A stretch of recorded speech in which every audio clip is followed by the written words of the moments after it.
I hope you find this short clip useful and informative when it comes to understanding mentoring in the context of Impact 500. Impact 500 is our college home for charitable enterprise. It's divided into two sections. The first is a research project and the second is an enterprise project. The mentor will walk with the mentee metaphorically every step of the way. The mentor will work out with the mentee how much time they're going to give to supporting the mentee. At the end of the day, the Impact 500 project, both the research and the enterprise, will be dependent upon the enthusiasm and the motivation of the mentee. We'll call them the participant. The participant is the one who has agency. The participant is the one who has ownership. And it's really important for the success of Impact 500 for the mentee, the participant, to be reminded it's up to you. You're the one who has agency. You're the one who has responsibility. You're the one who has ownership. You're the one who can make a difference. But the mentor is the one who walks with them, metaphorically, hand in hand, guiding them, supporting them, encouraging them, motivating them. The first thing that a mentor will do, upon having an e-introduction from me saying this is the mentee that you're working with, is to befriend that mentee. This is not onerous and it's not weird, it's just an opportunity for the mentor and the mentee to get together, maybe for 20 minutes in the first instance. Just ask questions. Who are you? What year are you in? What are you doing? Do you have an idea what your Impact 500 project will be on?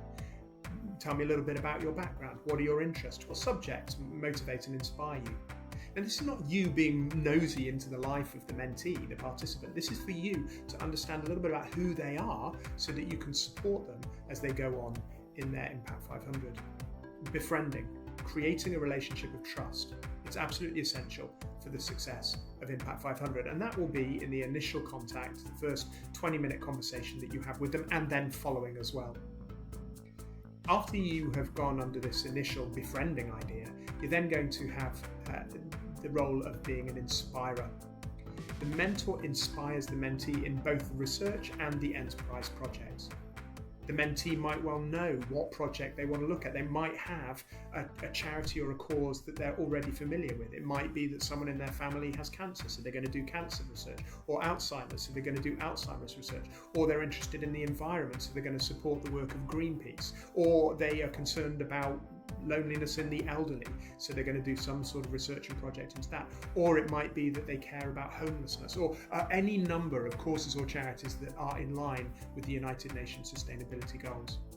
But you need to inspire them when it comes to the choice of charity or cause. Why are they doing the one that they're doing? Is it realistic? Does it fit in with the United Nations Sustainability Goals? It might be that some of the mentees have no idea. The participants have no idea. They want to do a project, but they don't know what it's going to be. So that befriending idea allows you to get a little bit of a hint of who they are so that you can then say, well, you're interested in this. Have you thought about this as a cause?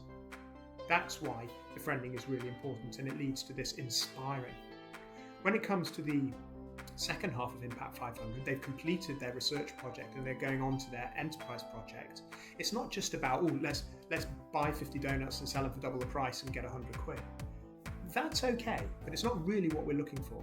As you'll have seen in the first video, doing that aspect well, choosing the right project to do, is all about the mentee looking inside himself and saying, what am I good at? What are my interests? What are my passions? What are my talents? And how can I use those to the benefit of the charity or cause that I'm looking into? And it might be the idea of just raising cash, but it might be something more tangible in terms of relationship. It might be something about playing music. It might be something about doing a sporting competition. It might be any number of things, but more often than not, it will be about the mentee using who he is and what he's good at to the benefit of the cause or charity. And the mentor is the one who will inspire. So befriending, inspiring. The third role of a mentor is the idea of guiding. Are the decisions that the mentee is making in terms of the direction of their research or the direction of their project, are they realistic and will work according to the SMART goals? You can look into those yourself. But are they realistic? It's about looking at details. Can this be done? And that's the idea of guiding. So we've got befriending, inspiring, guiding, and then we've got what I call the monitoring, holding the mentee to account. Are they meeting with you when they say that they should? If they're in year 9 and they're doing Duke of Edinburgh, then they will have chosen Impact 500 as their volunteering option. They'll need to keep a weekly online log. It's only a few sentences, but are they actually doing it? So the fourth role of a mentor is the idea of monitoring, holding them to account.